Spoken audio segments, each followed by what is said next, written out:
Hi friends, എല്ലാവർക്കും നെയ്യാറാഴ്ചയുടെ പുതിയൊരു വീഡിയോയിലേക്ക് സ്വാഗതം. അപ്പോൾ ഇന്ന് ഞാൻ നിങ്ങളായിട്ട് ഷെയർ ചെയ്യാൻ പോകുന്നത് സിമ്പിളായിട്ട് നമുക്ക് 7 ദിവസം ചെയ്യാൻ പറ്റിയൊരു ഹെയർ കെയർ ടൈം ടേബിൾ പറയാൻ വേണ്ടിയിട്ടാണ് പോകുന്നത് കേട്ടോ. അപ്പോൾ നിങ്ങൾ ഈ വീഡിയോ സ്കിപ്പ് ചെയ്ത് തന്നെ കാണുക. അതുപോലെ തന്നെ മുടി വളരാൻ വേണ്ടിയിട്ട് ആഗ്രഹിക്കുന്നവരുണ്ടെങ്കിൽ, അതായത് ഹെയർ കെയർ ചെയ്യാൻ വേണ്ടിയിട്ട് ആഗ്രഹിക്കുന്നുണ്ടെങ്കിൽ അവർ മസ്റ്റായിട്ട് സ്കിപ്പ് ചെയ്ത് തന്നെ ഈ വീഡിയോ കാണണേ.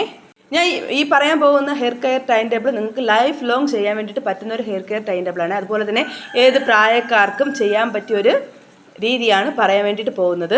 അപ്പോൾ ഈ പറയാൻ പോകുന്ന ഹെയർ കെയർ ടൈം ടേബിൾ നിങ്ങൾക്ക് 7 ദിവസം നിങ്ങൾ ചെയ്ത് കഴിഞ്ഞാൽ നിങ്ങൾക്ക് കിട്ടാൻ പോകുന്ന ഗുണമാണ് ഞാൻ പറയാൻ വേണ്ടിയിട്ട് പോകുന്നത്. ആദ്യമേ നമ്മുടെ തലയിലുണ്ടാകുന്ന നാശമായിട്ടുള്ള കോശങ്ങൾ, അതായത് ഡെഡ് സെൽസ് മാറിയിട്ട് പുതിയ കോശങ്ങൾ ഉണ്ടാകാൻ വേണ്ടിയിട്ട് ഇത് ഹെൽപ്പ് ചെയ്യുക. അതുപോലെ തന്നെ തലയിലെ താരൻ മാറ്റാനും മുടി കൊഴിച്ചിൽ തടയാനും കൊഴിഞ്ഞു പോയ മുടിയുടെ സ്ഥാനത്ത് പുതിയ മുടികൾ വരാനും, അതുപോലെ തന്നെ നമ്മുടെ സ്കാൽപ്പിലെ സുഷിരങ്ങൾ അടഞ്ഞു പോയി കഴിഞ്ഞാൽ ആ അടഞ്ഞു പോയത് ക്ലീൻ ആക്കിയിട്ട് പുതിയ മുടികൾ കിളിർക്കാനും സഹായിക്കുകയെ. അപ്പോൾ ഞാൻ പറയാൻ പോകുന്ന ഈ കാര്യങ്ങൾ ചെയ്യുന്നതിനോടൊപ്പം തന്നെ നിങ്ങൾ നല്ല രീതിയിലുള്ള ഫുഡ് ഇൻടേക്ക് ചെയ്യാൻ വേണ്ടിയിട്ട് ശ്രദ്ധിക്കുക. അതായത് വൈറ്റമിൻസ് അടങ്ങിയ ഫുഡ് ധാരാളം കഴിച്ചാൽ മാത്രമേ നമ്മുടെ മുടിയുടെ ആരോഗ്യം, നമ്മൾ ഹെയർ കെയറും ഹെയർ പാക്കൊക്കെ ചെയ്യുന്നതിനും അപ്പുറം നമ്മൾ ശ്രദ്ധിക്കേണ്ട ഒരു കാര്യം എന്ന് പറയുന്നത് ഫുഡിൻ്റെ കാര്യം തന്നെയാണ് കേട്ടോ. അതായത് ന്യൂട്രിയൻസ്, നമ്മുടെ മുടിയുടെ വളർച്ചയ്ക്ക് ആവശ്യമായ പോഷകങ്ങൾ നമുക്ക് ഫുഡിൽ നിന്ന് മാത്രമേ കിട്ടുകയുള്ളൂ. അപ്പോൾ അതിനെ പറ്റിയിട്ടുള്ളൊരു വീഡിയോ ഞാൻ ഈ വീഡിയോ ചെയ്യുന്നതിന് 2 ദിവസം മുൻപേ ചെയ്തിട്ടുണ്ടായിരുന്നു. വൈറ്റമിൻസ്, ഏതൊക്കെ വൈറ്റമിൻസ് നമ്മൾ ഇൻടേക്ക് ഏതെല്ലാം അളവിൽ എടുക്കണം എന്നുള്ളത്. അത് ഞാൻ വേണമെങ്കിൽ ഈ വീഡിയോയുടെ ലാസ്റ്റ് എൻ്റെ സ്ക്രീനായിട്ട് കൊടുത്തേക്കാം കേട്ടോ. നിങ്ങൾക്ക് കാണാൻ താല്പര്യമുണ്ടെങ്കിൽ കയറി കാണുക. നമ്മൾ ഈ ഹെയർ കെയർ ചെയ്യുന്നതിനോടൊപ്പം തന്നെ ഞാൻ നേരത്തെ പറഞ്ഞതുപോലെ ഫുഡ് നല്ല രീതിയിൽ നമ്മൾ ന്യൂട്രിയൻസ് അടങ്ങിയ ഫുഡ് കഴിക്കാൻ വേണ്ടിയിട്ട് ശ്രദ്ധിക്കണം. അതുപോലെ തന്നെ നമ്മുടെ ഇടയിൽ 2 തരം ആൾക്കാരാണുള്ളതല്ലേ. ഒന്നെന്ന് പറയുന്നത് ഒരു കാറ്റഗറിയിൽ പെടുന്ന ആൾക്കാരാണെങ്കിൽ ഹെയർ കെയർ സ്റ്റാർട്ട് ചെയ്യും, അവർ ഒരു 3-4 ആഴ്ച ചെയ്യുകയും ചെയ്യും. അത് ചെയ്ത് കഴിഞ്ഞാൽ അവർക്ക് റിസൾട്ട് കിട്ടി പിറ്റേ ദിവസം അവരത് സ്റ്റോപ്പ് ചെയ്യും. അടുത്ത രണ്ടാമത്തെ വിഭാഗക്കാരെന്ന് പറയുന്നത് ഒരാഴ്ച ഉപയോഗിക്കും, റിസൾട്ടൊന്നും കണ്ടില്ലെങ്കിൽ എനിക്ക് റിസൾട്ട് കിട്ടുന്നില്ല എന്ന് പറഞ്ഞിട്ട് അവിടെ വെച്ച് സ്റ്റോപ്പ് ചെയ്യും. അങ്ങനെയുള്ള കാറ്റഗറിയിൽ പെടുന്ന ആൾക്കാരോട് എനിക്ക് പറയാനുള്ളത്, നമ്മുടെ ഹെയർ കെയർ എന്ന് പറയുന്നത് നല്ല ക്ഷമയോടും അതുപോലെ തന്നെ നമ്മൾ കുറച്ചൊന്ന് വെയിറ്റ് ചെയ്താൽ മാത്രമേ അതിന് നല്ലൊരു റിസൾട്ട് കിട്ടുകയുള്ളൂ കേട്ടോ. നിങ്ങൾ ഒരാഴ്ചയോ 2 ആഴ്ചയോ ഉപയോഗിച്ചെന്നും പറഞ്ഞിട്ട് നിങ്ങൾക്ക് ചിലപ്പോൾ റിസൾട്ട് കിട്ടണമെന്നില്ല. ചിലപ്പോൾ മാസങ്ങളെടുക്കും, ഒരു 2-3 മാസം എടുത്താലേ ചില ആൾക്കാർക്ക് അത് റിസൾട്ട് കിട്ടുകയുള്ളൂ. അതുകൊണ്ട് ഇത് നല്ല ക്ഷമയോടെ ചെയ്യാൻ വേണ്ടിയിട്ടുള്ള ഒരു കാര്യമാണ്.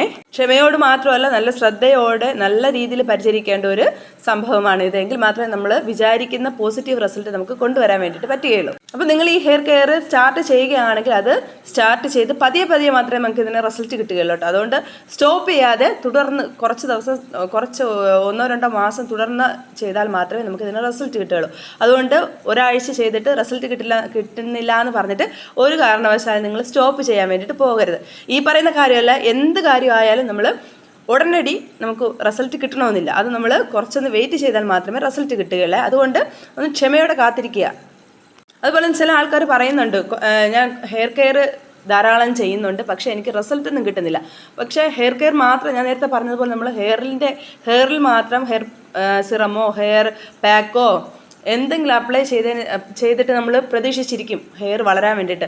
പക്ഷേ നമ്മളുടെ കുറവെന്തെന്ന് നമ്മൾ മനസ്സിലാക്കിയതിന് ശേഷം മാത്രമേ നമ്മൾ അതിനനുസരിച്ചിട്ടുള്ള ഹെയർ കെയർ ചെയ്യാവൂ. അതായത് നമ്മൾ ഹെയർ കെയർ, അതായത് പുറത്തുള്ള എക്സ്റ്റേണൽ ആയിട്ടുള്ള കാര്യങ്ങളെല്ലാം ചെയ്യുന്നുണ്ട്, പക്ഷേ നമ്മൾ ഇൻറ്റേർണലായിട്ട് കൊടുക്കുന്ന ഇൻടേക്കിൽ കുറവ് വന്നു കഴിഞ്ഞാൽ നമ്മൾ വിചാരിക്കുന്ന അത്ര റിസൾട്ട് നമുക്ക് കിട്ടണമെന്നില്ല. അപ്പോഴത്തേക്ക് നമ്മൾ വിചാരിക്കുക, അയ്യോ ഞാൻ ഇത്രയും പരിശ്രമിച്ചിട്ട് എനിക്ക് റിസൾട്ട് കിട്ടിയില്ലല്ലോ എന്നൊരു വിഷമം വരും നമുക്ക്.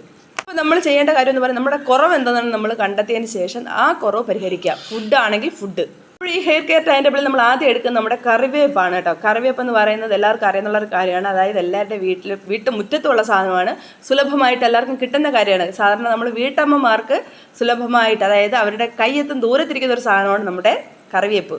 നമ്മുടെ കറിവേപ്പിൽ ധാരാളം ബീറ്റ കരോട്ടിൻ, അതുപോലെ തന്നെ അമിനോ ആസിഡ്, വൈറ്റമിൻസ്, എസെൻഷ്യൽ ആയിട്ടുള്ള ആൻറ്റി ഓക്സിഡൻസും അതുപോലെ തന്നെ എല്ലാ ഐറ്റവും ഇതിലടങ്ങിയിട്ടുണ്ട്. നമ്മുടെ മുടി വളർച്ചയെ പ്രോത്സാഹിപ്പിക്കുന്ന തരത്തിലുള്ള എല്ലാ സാധനവും ഇതിലടങ്ങിയിട്ടുണ്ട്.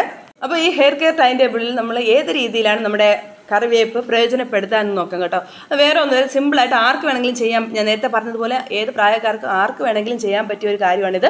അപ്പോൾ ഇത്ര അളവിലുള്ളൊരു ഗ്ലാസ് എടുക്കുക, അതിൽ ഒരു 7 അല്ലെങ്കിൽ 8 ഗ്ലാസ് വെള്ളം എടുത്തതിന് ശേഷം അതിലേക്ക് 1 പിടി അളവിൽ കറിവേപ്പില ഇട്ടതിന് ശേഷം നല്ല രീതിയിൽ തിളപ്പിക്കണം. ഒരു 5 മിനിറ്റെങ്കിലും ഫ്ലെയിം സ്ലിമ്മിലാക്കി വെച്ചിട്ട് തിളപ്പിക്കണം. തിളപ്പിച്ചതിന് ശേഷം നമ്മളത് ആറാൻ വേണ്ടിയിട്ട് വെക്കണം, അതായത് തണുക്കാൻ വേണ്ടിയിട്ട്. തണുക്കുന്ന സമയത്ത് നമ്മൾ ആ ഇല അരിച്ചു മാറ്റാൻ വേണ്ടിയിട്ട് പാടില്ല. ആ ഇല അങ്ങനെ തന്നെ വെള്ളത്തിൽ ഇട്ടതിന് ശേഷം തണുക്കാൻ വേണ്ടിയിട്ട് വെക്കണം. അപ്പോഴത്തേക്കും നമ്മുടെ ഈ ഐറ്റം റെഡി ആയെന്ന് നമുക്ക് മനസ്സിലാവുന്നത് വെള്ളത്തിൻ്റെ നിറം പച്ച കളറാവും. അതായത് നമ്മൾ അതിലേക്ക് ഇട്ട് വെച്ചേക്കല്ലേ നമ്മുടെ കറിവേപ്പില, അപ്പോഴത്തേക്കും ആ കളറ് ചേഞ്ച് ആവും, പച്ച കളറാവും. ആ സമയത്ത് നമുക്ക് ആ കറിവേപ്പില അരിച്ചു മാറ്റിയതിന് ശേഷം ആ വെള്ളം നമുക്ക് തലയിലേക്ക് അപ്ലൈ ചെയ്ത് കൊടുക്കാം. ഇത് കുളിക്കുന്നതിന് ഒരു 10 മിനിറ്റ് മുമ്പ് നമുക്ക് തലയിൽ അപ്ലൈ ചെയ്തിട്ട് നോർമൽ വെള്ളത്തിൽ ഷാമ്പൂസ് ഒന്നും ഇടാതെ തന്നെ നമുക്ക് കഴുകി കളയാം. ഇത് ഡെയിലി നമുക്ക് ഉപയോഗിക്കാൻ പറ്റിയ ഒരു സാധനമാണ് കേട്ടോ. അപ്പോൾ ഈ ഒരു ഹെയർ കെയർ ടൈം ടേബിൾ ഞാൻ പറഞ്ഞത് എല്ലാ ദിവസവും മുടി കഴുകുന്നവർക്ക് വേണ്ടിയിട്ടുള്ളതാണ്. അല്ലെങ്കിൽ ചിലപ്പോൾ ഒരു ദിവസം ഇടവിട്ടാണ്, അല്ലെങ്കിൽ ആഴ്ചയിൽ ഒരു ദിവസമാണ് മുടി കഴുകുന്നതെങ്കിൽ നിങ്ങൾ കഴുകുന്ന ആ ദിവസം നിങ്ങൾക്ക് ഇത് തലയിലേക്ക് അപ്ലൈ ചെയ്ത് കൊടുക്കാം. അല്ലെങ്കിൽ ചില ആൾക്കാരുണ്ട് ഒട്ടും തന്നെ സമയമില്ല, അല്ലെങ്കിൽ കുറച്ച് ക്ഷമ ഉള്ള കാര്യമായതുകൊണ്ട് ഒട്ടും സമയമില്ലാത്തവർക്കോ അല്ലെങ്കിൽ പെട്ടെന്ന് ജലദോഷമൊക്കെ വരുന്നവർക്കാണെങ്കിൽ ചില ആൾക്കാർക്കുണ്ട് തലയിൽ അപ്ലൈ ചെയ്ത് ഇരിക്കാൻ വേണ്ടിയിട്ട് വെയിറ്റ് ചെയ്യാൻ വേണ്ടിയിട്ട് അവർക്ക് ബുദ്ധിമുട്ടായിരിക്കും. അങ്ങനെയുള്ളവർക്ക് ചെയ്യാൻ പറ്റിയ ഒരു കാര്യം എന്ന് പറയുന്നത്, നമ്മൾ സാധാരണ തല കഴുകിയതിന് ശേഷം നമ്മൾ തല തുടയ്ക്കുന്നതിന് മുമ്പായിട്ട് ഞാൻ നേരത്തെ പറഞ്ഞ വെള്ളം, അതായത് നമ്മൾ കറിവേപ്പില ഇട്ട് തിളപ്പിച്ച വെള്ളം ആറിയതിന് ശേഷം തലയിലേക്ക് അപ്ലൈ ചെയ്ത് ചെറിയൊരു രീതിയിൽ അപ്ലൈ ചെയ്തിട്ട് ചെറിയ മസാജും കൂടെ കൊടുത്തിട്ട് നമുക്ക് പിന്നെ നമ്മൾ വെള്ളം ഒഴിക്കാൻ നിൽക്കരുത്. നമ്മൾ സാധാരണ തല എങ്ങനെയാണോ കുളിച്ചിട്ട് തോർത്തുന്നത് അതുപോലെ നമുക്ക് തോർത്തിയിട്ട് മുടി ഉണക്കിയെടുക്കാം. ഇങ്ങനെയും ചെയ്യാം കേട്ടോ.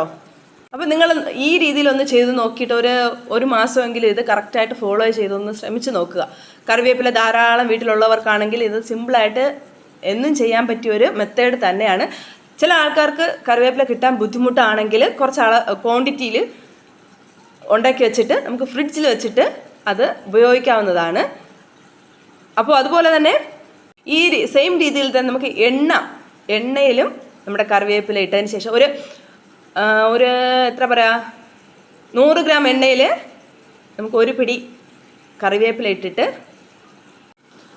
ആ എണ്ണ നല്ല രീതിയിൽ തിളപ്പിച്ചെടുത്തിട്ട് അത് നമുക്ക് ആറിയതിന് ശേഷം ആ ഇല എടുത്ത് മാറ്റി, അതും ഞാൻ നേരത്തെ പറഞ്ഞത് നല്ല പച്ച കളറാകും കേട്ടോ. ആ എണ്ണ നമുക്ക് തലയിലേക്ക് അപ്ലൈ ചെയ്ത് കൊടുക്കുക. അങ്ങനെ വെച്ചാൽ നമ്മൾ നേരത്തെ പറഞ്ഞ ഈ വെള്ളം ഉപയോഗിക്കുന്നത് പോലത്തെ ഗുണം തന്നെ ഇതിലും കിട്ടും കേട്ടോ. അപ്പോൾ ഈ 2 രീതി നിങ്ങൾ ഒന്ന് ഫോളോ ചെയ്ത് നോക്കിയിട്ട് നമ്മുടെ റിസൾട്ട് ഒന്ന് പറയണം കേട്ടോ, കമൻറ്റ് ചെയ്യണേ. അപ്പോൾ ഇതുപോലത്തെ ബാക്കി ടിപ്സ് അറിയാൻ വേണ്ടിയിട്ട് നമ്മുടെ ചാനൽ സബ്സ്ക്രൈബ് ചെയ്യാൻ മറക്കരുത്. നിങ്ങളുടെ ഫ്രണ്ട്സിനും അതുപോലെ തന്നെ ബന്ധുക്കൾക്കൊക്കെ നമ്മുടെ വീഡിയോ ഷെയർ ചെയ്യാനും മറക്കരുത്. അപ്പോൾ നമുക്ക് പുതിയൊരു ഹെയർ കെയർ ടിപ്പുമായിട്ട് കാണാം. അതുവരേക്കും ബൈ ബൈ.